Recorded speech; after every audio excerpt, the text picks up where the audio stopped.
कैसे पति हो, दो दाने भोजन के भी नहीं ला सकते। बोल तो ऐसे रही हो जैसे मैंने पेट भरकर खाया हो। आखिर दो चने के दाने जो मैं कबूतर के घोंसले से चुरा कर लाया था वो भी तुमने ही खा लिए। और पक्षियों की पत्नियां अपने पति के लिए दाना लेकर आती हैं, परंतु तुम आज तक मेरे लिए सूखा दाना तक नहीं लाई। लड़ने से तो दाना मिलेगा नहीं। चलो एक काम करते हैं, चिड़िया के घर पर चलते हैं, आखिर उसके दानों पर भी तो हमारा अधिकार है। गोरी वो कैसे? कालू, रानो चिड़िया से पहले इस जंगल में हमने अपना घोंसला बनाया है, मैं देखती हूँ वो दाना कैसे नहीं देती। ऐसा कहकर वो दोनों रानो चिड़िया के घर की तरफ चले जाते हैं। जल्दी ही वो रानो चिड़िया के घर पर भी पहुँच जाते हैं। रानो चिड़िया अपने घोंसले में बैठी धूप के मजे ले रही थी। रानो बहन, ये गोरी कुछ कहना चाहती है तुमसे। मैं जानती हूँ कि गोरी क्या कहना चाहती है। अगर तुम दोनों भोजन की आशा लेकर आए हो तो मैं पहले ही बता दे रही हूँ कि मैं कोई भोजन देने वाली नहीं। मैंने बहुत नेकियां कर कर देख ली तुम दोनों पर, तुम दोनों एक जैसे ही हो। कभी गोरी कुछ कहना चाहती है तो कभी कालू। चले जाओ यहाँ से, मैं कुछ देने वाली नहीं। रानो, अगर ऐसी बात है तो मैं भी तुम्हें देख लूंगी। ऐसा कहकर वो दोनों वहाँ से चले जाते हैं और एक पेड़ के पीछे छिपकर बैठ जाते हैं। गोरी, अब तुम यहाँ पर क्यों बैठ गई? कालू, चुप कर यहाँ पर बैठो और रानो चिड़िया को कहीं पर जाने दो। देखो मैं अपनी बेइज्जती का बदला कैसे लेती हूँ। गोरी, तुम क्या करने वाली हो? भोजन तो हम हमेशा चुराते हैं, इसमें नई बात क्या है? कालू, इससे मेरा बदला पूरा नहीं होगा, तुम चुप कर बैठ जाओ। शाम भी होने वाली है, मैं एक काम करती हूँ, नदी से थोड़ा सा पानी पीकर आ जाती हूँ। फिर रानो चिड़िया नदी की तरफ पानी पीने चली जाती है। चलो कालू, जल्दी चलो। फिर वो दोनों सीधे रानो चिड़िया के घोंसले की तरफ चले जाते हैं। कालू, उठाओ ये दाने। गोरी ऐसा कहते हुए रानो चिड़िया का घोंसला नीचे गिरा देती है। अब जागेगी चिड़िया सारी रात, तब पता चलेगा उसे कि गोरी से थोड़ा तमीज में बात करते हैं। गोरी, ये तुमने क्या किया? कालू, मैंने जो किया अच्छा किया, अब तुम मुझे ज्यादा भाषण ना सुनाओ। फिर वो दोनों वहाँ से चले जाते हैं और शाम भी हो जाती है। चिड़िया भी अपने पेड़ पर वापस आ जाती है और आकर अपना घोंसला टूटा हुआ देखती है तो उसके तो होश ही उड़ जाते हैं। वो जोर जोर से रोने लगती है। हे भगवान, ये मेरा घोंसला कैसे टूट गया, मैं इतनी सर्दियों में रात कैसे गुजारूंगी। मेरे से किसी की क्या दुश्मनी जिसने मेरा ये घोंसला तोड़ दिया। और रात भी हो जाती है। चिड़िया पेड़ के नीचे डरी हुई बैठी थी। मैंने तो सबके साथ अच्छा ही किया है, पता नहीं मेरा घोंसला किसने गिराया होगा। रानो चिड़िया ऐसे ही रोए जा रही थी, तभी उसे अपने ऊपर पानी की बूंदे गिरने का एहसास होता है। जब वो ऊपर देखती है तो वो पेड़ भी रो रहा था। रानो चिड़िया, तुमने अपनी सारी जिंदगी मेरे ऊपर गुजारी है, मुझसे तुम्हारी ये हालत देखी नहीं जा रही, परंतु हाँ, जिसने भी तुम्हारा ये घोंसला तोड़ा है अब वो भी अपने घोंसले में चैन से नहीं रह पाएगा।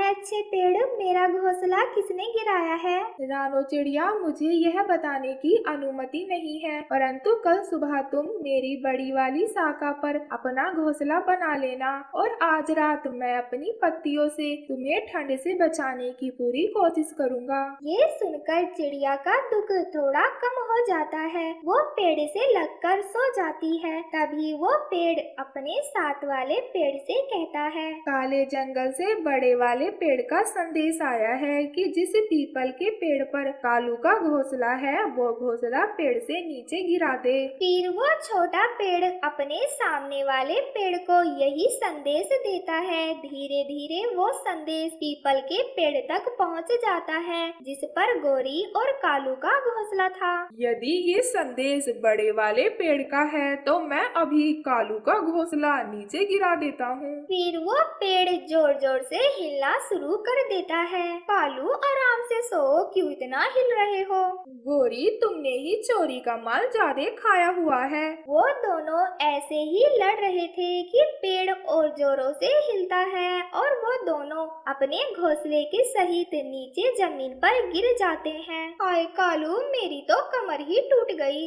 गोरी, लगता है आज जंगल में आंधी आई हुई है। कालू, और पेड़ तो कोई हिल नहीं रहा, हमारे ही पेड़ पर आंधी आई हुई है। फिर वो दोनों डर जाते हैं और सारी रात डर में ही गुजार देते हैं। फिर सुबह भी हो जाती है। रानो चिड़िया अपना घोंसला बनाने के लिए तिनके लेने चली जाती है। चलो, मैंने घोंसला बनाने के लिए सारा सामान तो इकट्ठा कर लिया और शाम तक मैं अपना घोंसला भी बना लूंगी।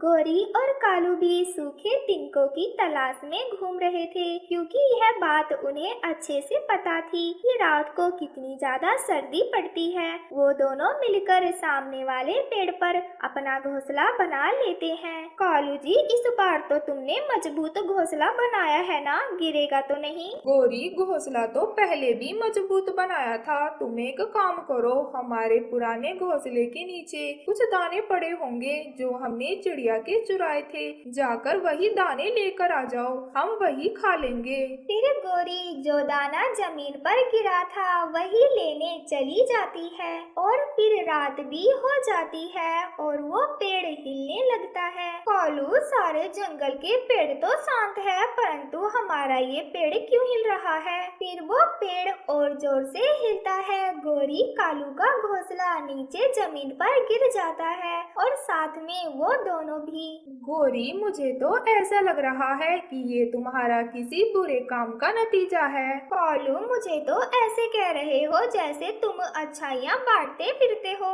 गोरी, कुछ तो बात है। देखो, जंगल के सब पेड़ शांत हैं, परंतु केवल हमारा ही पेड़ हिल रहा है। कालू, मुझे पता चल गया कि हमें किस चीज की सजा मिल रही है। गोरी, पता तो मुझे भी चल गया कि हमारे साथ ये क्यों हो रहा है। तुमने रानो चिड़िया का घोंसला गिराया था ना, इसीलिए हमारे साथ भी ये सब हो रहा है। कालू, जल्दी चलो, हम रानो चिड़िया की तरफ चलते हैं और उससे जाकर माफी मांगते हैं। गोरी, अगर अभी हम गए चिड़िया के पास तो चिड़िया और भी ज्यादा गुस्सा हो जाएगी। वो इस समय सो रही होगी। मैंने देखा था आज चिड़िया को, उसने अपने लिए नया घोंसला भी बना लिया है। हम एक काम करेंगे, हम सुबह जाएंगे चिड़िया के पास और जाकर उससे माफी मांग लेंगे। फिर गोरी और कालू सारी रात जाग कर गुजारते हैं और सुबह भी हो जाती है। वो दोनों रानो चिड़िया के पास जाते हैं। तुम दोनों इतनी सुबह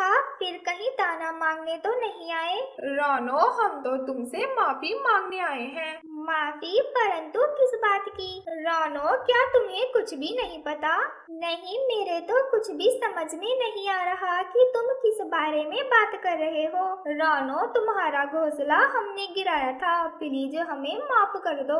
रानो चिड़िया बहुत ही हैरान थी कि गोरी और कालू उससे माफी क्यों मांग रहे हैं, क्योंकि उन्होंने बहुत सारी शरारतें पहले भी की थी, परंतु आज तक कभी माफी नहीं मांगी। परंतु आज ऐसा क्या हुआ जो गोरी और कालू उससे माफी मांग रहे हैं? फिर कालू रानो चिड़िया को सारी बातें बता देता है। रानो चिड़िया, तुम बहुत ही अच्छी हो, इसीलिए हमें ये सजा मिल रही है। अब तुम ही हमें इस सजा से बचा सकती हो। रुको, मैं पेड़ से पूछती हूँ, शायद पेड़ ही कुछ बता सके। ऐ अच्छे पेड़, प्लीज आप मुझे बताएं कि गोरी और कालू के साथ ये सब क्यों हो रहा है? रानो चिड़िया, इन दोनों के साथ इसीलिए ये सब कुछ हो रहा है क्योंकि इन्होंने तुम्हारा घोंसला नीचे पेड़ से फेंक दिया था। इनकी इस बात का काले जंगल के बड़े वाले पेड़ को पता चल गया और उन पेड़ ने सभी पेड़ को यह आदेश दिया है कि कोई भी पेड़ गोरी और कालू का घोंसला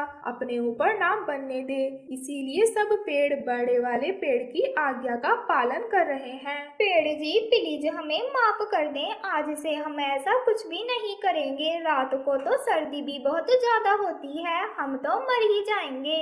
गोरी और कालू, अगर तुम्हें माफी मांगनी है तो काले जंगल के बड़े पेड़ से जाकर मांगनी होगी। रानो चिड़िया, प्लीज तुम भी हमारे साथ चलो। तुम हमारे साथ चलोगी तो बड़ा पेड़ हमें माफ भी कर देगा। चिड़िया भी मान जाती है। वो तीनों काले जंगल की तरफ निकल पड़ते हैं। बड़े पेड़ जी, प्लीज हमें माफ कर दे, आज से हम ऐसा कुछ नहीं करेंगे। गोरी, कालू, रानो चिड़िया सब पक्षियों की मदद करती है और तुम तुमने इसी का घोंसला नीचे पेड़ से फेंक दिया।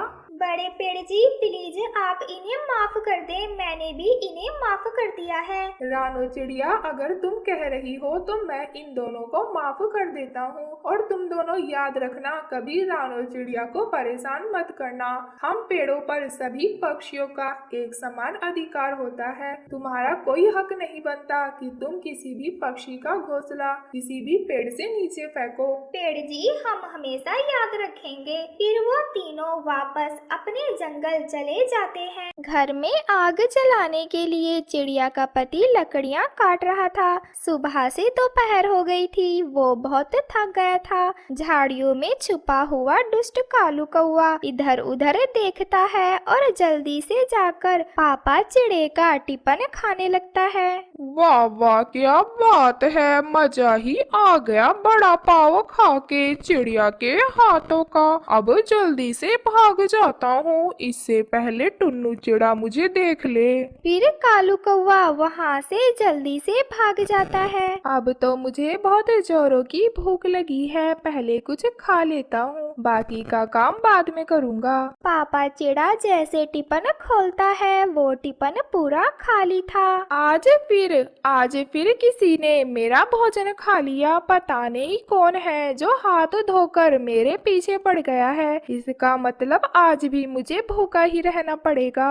ऐसे पापा चिड़ा सारा दिन भूखे पेट ही काम करता है और शाम को लकड़ियाँ लेकर वापस अपने घर जाता है। गुड़िया की मम्मा, आप जल्दी से मुझे भोजन दे दें, मुझे बहुत जोरों की भूख लगी है। खाना तो बस तैयार ही है, क्या फिर आज किसी ने आपका टिफिन चुरा लिया? हाँ, आज फिर मुझे पूरा दिन भूखा ही रहना पड़ा। जब मैं खाना खाने आया तो मेरा टिफिन खाली था। पापा वो चोर आप पर जरूर नजर रखता होगा। जब आप टिफिन से दूर जाते होंगे तब वो आकर आपका टिफिन खा जाता होगा। गोरी, मैं झाड़ियों में लुपका हुआ था। जब चिड़िया का पति लकड़ियाँ लेने दूसरी तरफ गया तो मैं छट से आकर उसका पूरा टिफिन ही खा गया और वो बेवकूफ पूरा दिन भूखा ही रहा। कालू जी अब जल्दी बताएं भी, उस छोटी चिड़िया ने उस मोटे चिड़े के टिफिन में क्या रखा था?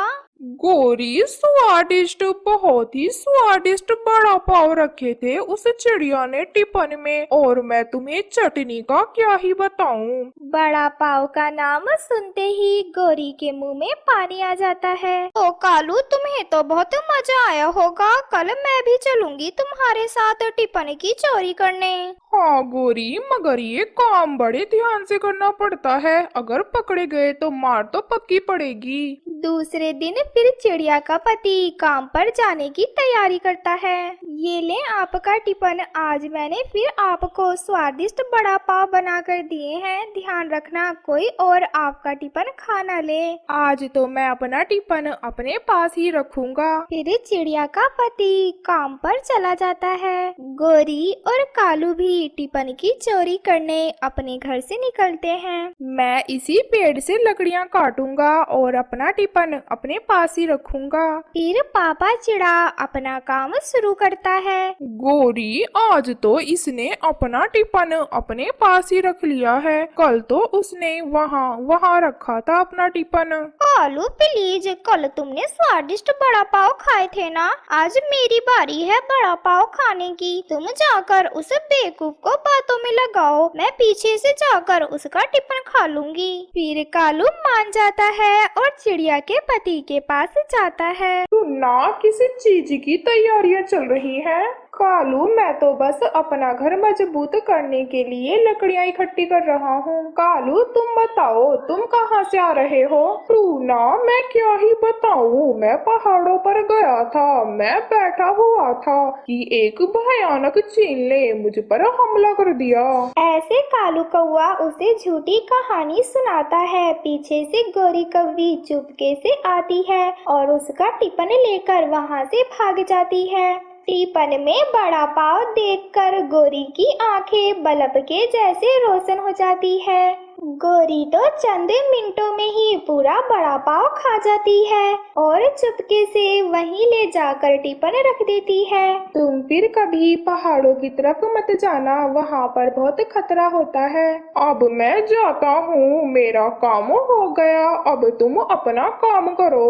और कालू कौवा वहाँ से चला जाता है। कालू, जब तुमने कहा उस भयानक चील ने मुझ पर हमला किया तो मेरी तो हंसी बस निकलने ही वाली थी। कालू, वो चिड़िया कितनी स्वादिष्ट बड़ा पाव बनाती है, मजा ही आ गया खा के।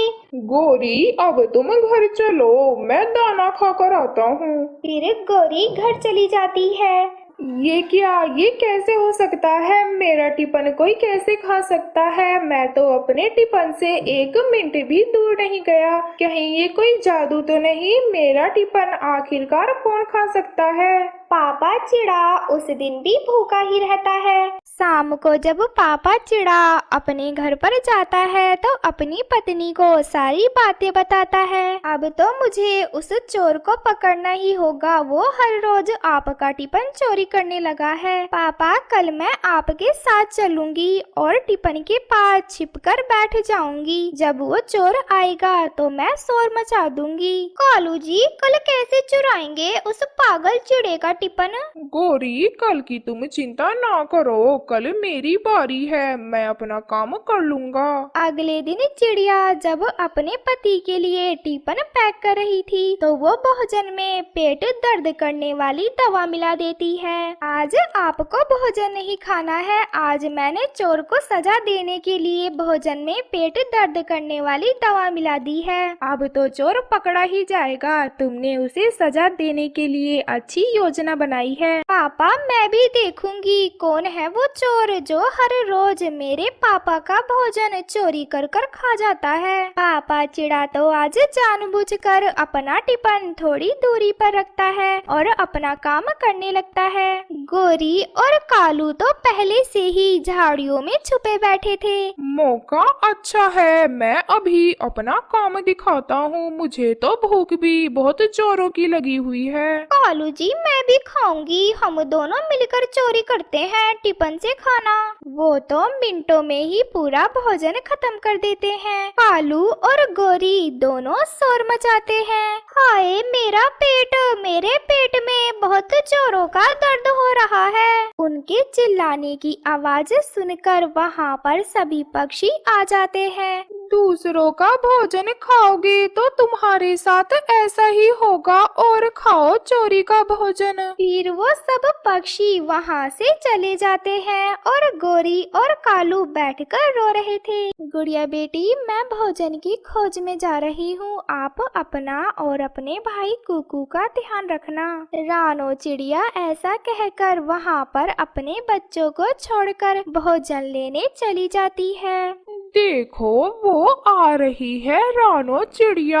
आज तो मैं इसे बकरा बनाकर ही रहूंगा। अब तो मैं मेहनत नहीं करूंगा, ऐसे ही सभी पक्षियों से भोजन ऐंठा करूंगा। अब तो मुझे कोई काम करने की भी जरूरत नहीं। ऐसे कहते हुए कालू कौवा वहाँ पर सो जाता है। हाय राम, मुझे तो बहुत जोरों की भूख लगी है, मुझे तो चक्कर आ गए, मैं गिर गया नीचे। रानो चिड़िया कालू कौवे की आवाज सुनकर वहाँ पर आ जाती है। कालू भैया, हिम्मत करें, आप उठने की तो कोशिश करें। रानो चिड़िया की आवाज सुनकर कालू कौवा उठकर खड़ा हो जाता है। रानो, मैं बहुत हिम्मत कर निकला था भोजन की खोज में। 2 दिनों से मुझे और गौरी को बहुत तेज बुखार आ रहा है। बुखार के कारण हमें बहुत कमजोरी भी हो गई है। मैंने तो सोचा आज चाहे कुछ भी हो जाए, मैं भोजन खोज कर ही रहूंगा। इस कारण मैं आ गया और भोजन की खोज करते करते मुझे बहुत जोरों के चक्कर आए और मैं यहाँ पर गिर गया। तुम्हारा धन्यवाद चिड़िया, जो तुम यहाँ पर मेरी मदद करने आ गई। कालू भैया, अगर ऐसी बात थी तो आप आपने पहले क्यों नहीं बताया मुझे?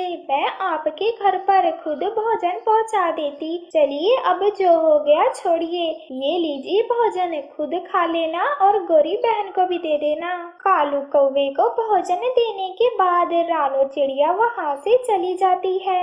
बना दिया, एक बार चिड़िया को फिर से मैंने बेवकूफ बना दिया। इस जंगल के तो सभी पक्षी बहुत ही बेवकूफ हैं। हम तो हर बार इनका उल्लू बनाकर इनसे भोजन ऐंठ लेते हैं। ये तो बहुत अच्छी बात है। अब मैं सब पक्षियों से ऐसे ही भोजन ऐंठने का काम किया करूँगा। मैं जल्दी से कुछ भोजन खा लेता हूँ, वरना मैं सारा भोजन घर लेकर गया तो गोरी कल्लूठी मेरा सारा भोजन ही खा जाएगी। ये कहकर कालू वहाँ पर भोजन खाने लगता है। वाह कालू जी, आज आप खुद भोजन लेकर आए हैं। लगता है आप मेहनत करना सीख गए। लाओ लाओ जल्दी से भोजन लाओ, मुझे बहुत जोरों की भूख लगी है। गोरी, ये भोजन मैं जरूर लाया हूँ, परंतु ये भोजन उस छोटी चिड़िया ने खोजा है। वो तो इतनी बेवकूफ है, मैंने उसके सामने चक्कर आने का नाटक किया, उसने तो अपना सारा भोजन ही मुझे दे दिया। वाह कालू, ये तो तुमने बहुत अच्छा किया जो उस छोटी चिड़िया का बेवकूफ बना दिया। कालू, अब तो तुम मुझे नरम नरम घोंसले ला दो। इस घोंसले में तो मुझे अच्छे से नींद नहीं आती। गोरी, मैं घोंसला नहीं बनाऊंगा। घोंसले बनाने में बड़े तामझाम है, परंतु तुम चिंता ना करो, मैं किसी पक्षी का घोंसला ही चुरा लाऊंगा। तो ठीक है कालू जी, आज के लिए मैं इसी घोंसले में सो जाऊंगी, परंतु कल मुझे यहाँ पर घोंसला दिखना चाहिए। और हाँ कालू, याद रखना, अगर तुम घोंसला लेकर कल घर पर नहीं आए तो मैं तुम्हें घर से ही बाहर निकाल दूंगी। सुबह सवेरे ही कालू कौवा घोंसले की तलाश में निकल जाता है। अब मैं क्या करूं? कहां से लेकर जाऊं उस कलूटी के लिए नरम घोंसला? अगर मैं घोंसला लेकर घर पर नहीं गया, वो तो मुझे घर में घुसने ही नहीं देगी। आइडिया, मैं मीठू तोते के घर पर जाता हूँ। उसने अभी अभी अपने लिए नरम घोंसला बनाया है। ऐसा कहकर कालू कौवा मीठू तोते के घर की तरफ निकल जाता है।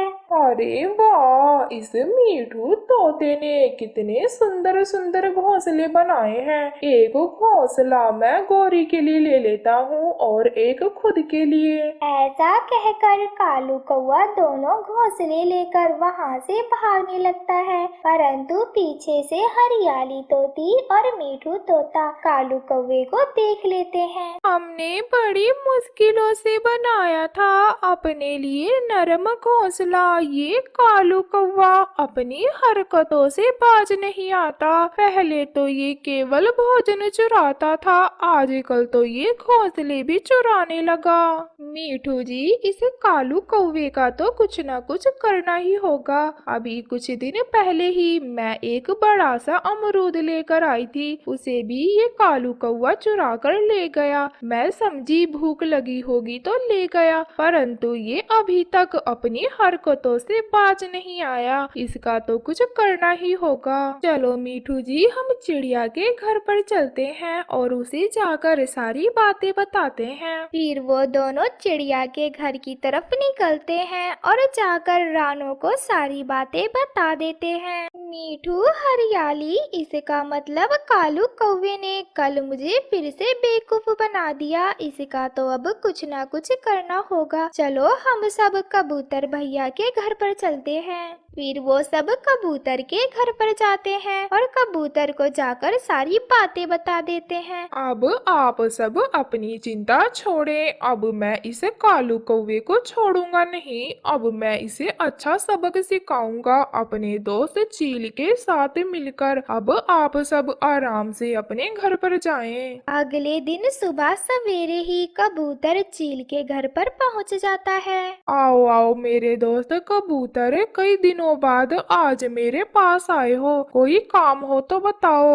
चील मेरे दोस्त, मैं क्या बताऊं, हमारे जंगल में गोरी और कालू नाम के दो कौवे रहते हैं। वो बहुत चोर हैं, अपना तो भोजन खाते ही हैं, साथ में सभी पक्षियों का भोजन भी चोरी कर कर खाते हैं। कल तो उन्होंने हद ही कर दी, हरियाली और मीठू का घोंसला ही चुरा कर ले गए। अब तो उनका कुछ करना ही होगा, वरना वो और भी चोरियां करने लगेंगे। कबूतर मेरे दोस्त, अगर ऐसी बात थी तो तुम मुझे पहले बताते, मैं उन्हें बहुत अच्छा सबक सिखाता। अब तुम एक काम करो, अपने घर के बाहर एक मिठाई की प्लेट रख देना और फिर उन दोनों को बुला लाना, फिर देखो मैं क्या करता हूँ। फिर कबूतर घर पर आकर वैसा ही करता है। वो अपने घर के बाहर एक मिठाई की प्लेट रखकर वहाँ से चला जाता है। गोरी, आज तो हमारी दावत है, देखो ना, कबूतर के घर के बाहर मिठाई की प्लेट है, चलो हम जाकर खाते हैं। वो दोनों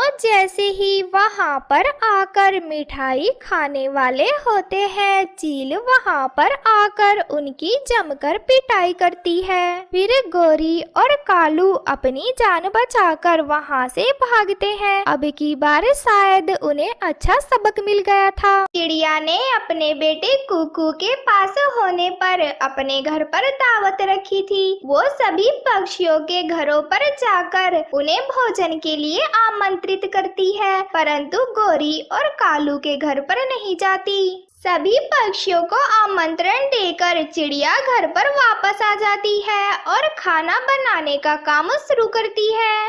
मैं एक काम करती हूँ, सब पक्षियों के लिए फलों का हलवा बना देती हूँ। उन्हें फलों का हलवा बहुत पसंद है और अपने बेटे के लिए फलों की चाट। कालू जी, आपने सुना, आज वो कुकू अच्छे नंबरों से पास हुआ है, इसीलिए वो छोटी चिड़िया अपने घर पर आज दावत कर रही है। परंतु कालू, गुस्से की तो ये बात है कि उस चिड़िया ने हमें नहीं बुलाया अपने घर पर। क्या गोरी, चिड़िया ने अपने घर पर दावत रखी है? इसका मतलब दावत में तो बहुत ज्यादा भोजन होंगे, हम तो बहुत मजे मजे के भोजन खाएंगे। परंतु कालू, उस छोटी चिड़िया ने तो हमें आमंत्रण ही नहीं दिया। अगर हम बिना आमंत्रण के गए तो सब पक्षी हमारा मजाक बनाएंगे।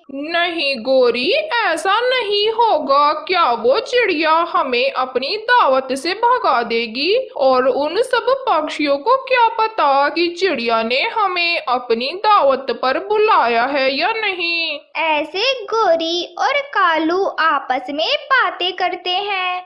दूसरी तरफ रानो चिड़िया ने सारा भोजन बनाकर तैयार कर लिया था। चलो, मैंने सारा भोजन बनाकर तैयार कर लिया। अभी मेहमानों के आने में 2 घंटे का समय है। मैं एक काम करती हूँ, थोड़ा आराम कर लेती हूँ, मैं काफी थक चुकी हूँ। फिर रानो कुछ देर आराम करने लगती है। ऐसे ही शाम भी हो जाती है और चिड़िया के घर पर मेहमान भी आना शुरू हो जाते हैं। आप सब बैठे, मैं आप सभी को भोजन परोसती हूँ। मैंने आज फलों का हलवा बनाया है। जैसे ही वो सब भोजन करने वाले थे, वहाँ पर गोरी और कालू आ जाते हैं, जिसे देखकर चिड़िया तो एकदम हैरान हो जाती है। मैंने तो आप लोगों को आमंत्रण ही नहीं दिया था, उसके बाद भी आप दोनों यहाँ पर आए। मैं आपका कोई अपमान नहीं करूँगी, क्योंकि आप मेरी खुशियों में शामिल होने आए हैं। कृपया आप दोनों बैठे, मैं अभी आपको भोजन दे देती हूँ। ऐसा कहते हुए रानो चिड़िया उन दोनों के लिए भोजन परोसती है, जिसे देखकर गोरी और कालू बहुत खुश हो जाते हैं। फिर वो सब पक्षी भोजन कर कर अपने अपने घर चले जाते हैं। गोरी और कालू भी अपने घर चले जाते हैं। उस चिड़िया ने तो बहुत अच्छा भोजन बनाया था, मेरा तो पूरा पेट ही भर गया। वो चिड़िया बहुत अच्छा भोजन बनाती है। मैंने तो पहली बार उस चिड़िया के हाथों का भोजन खाया था। हाँ, कर लो खूब तारीफें उस छोटी चिड़िया की। ये तो अच्छी ही बात है कि वो चिड़िया अच्छा खाना बनाती है। हमारे घर भी तो कल दावत है, क्योंकि मेरा बेटा जग्गू विदेश से पढ़कर वापस घर आ रहा है। हम भी अपने घर पर उस चिड़िया को ही खाना बनाने के लिए बुलाएंगे। गौरी, क्या तुमको लगता है वो चिड़िया हमारे घर पर भोजन बनाने आएगी? कालू, वो चिड़िया बहुत भोली है, मैं उसे कैसे भी कर कर मना लूंगी। बस तुम अपने काम पर ध्यान दो। कालू, तुम्हें पता है ना, आज रात तुम्हें चिड़िया के घर पर चोरी करने जाना है। उसके सारे पैसे और अनाज उठा लाना, तभी तो हम कल अपने घर पर दावत करेंगे। ऐसे ही जंगल में रात भी हो जाती है। चिड़िया और उसका बेटा कुकू अपने घर में सोए हुए थे। कालू कौआ चिड़िया के घर में चोरी करने घुस जाता है। अब मैं यहाँ से जल्दी से चोरी कर कर भाग जाता हूँ, इससे पहले कि रानो चिड़िया जाग जाए। कालू कौआ जैसे ही चोरी कर कर वहाँ से भागने वाला था, रानो चिड़िया की आंख खुल जाती है। वो एक डंडा उठाकर कालू कौवे की पिटाई शुरू कर देती है। कालू कौआ जैसे तैसे अपनी जान बचाकर अपने घर वापस आता है। गोरी, आज तो मैं मरने वाला ही था। उस चिड़िया ने बहुत मारा है मुझे। आज तो मैं मर ही जाता। मैं जैसे तैसे अपनी जान बचाकर भागा हूँ। अब मैं किसी पक्षी के घर पर कभी चोरी करने नहीं जाऊंगा। कालू जी, ये आप क्या कह रहे हो? आप चोरी नहीं करोगे? अगर आप चोरी नहीं करोगे तो हम खाएंगे क्या? आज तक तो हम चोरी का ही खाते आए हैं और आगे भी खाते ही रहेंगे। गोरी, ये जरूरी तो नहीं, जो हमने आज तक किया वो आगे भी करते रहेंगे। अब हम अपनी मेहनत से दाना ढूंढेंगे और एक अच्छे पक्षी बनेंगे। सब पक्षी हमसे नफरत करते हैं। अब हम अपनी मेहनत से दाना ढूंढेंगे, फिर हमें ना किसी पक्षी से मार खानी पड़ेगी और ना ही गाली। कालू, अगर आप सुधर जाओगे तो मैं भी चोरी नहीं करूंगी। मैं भी अब अपनी मेहनत से ही दाना ढूंढूंगी।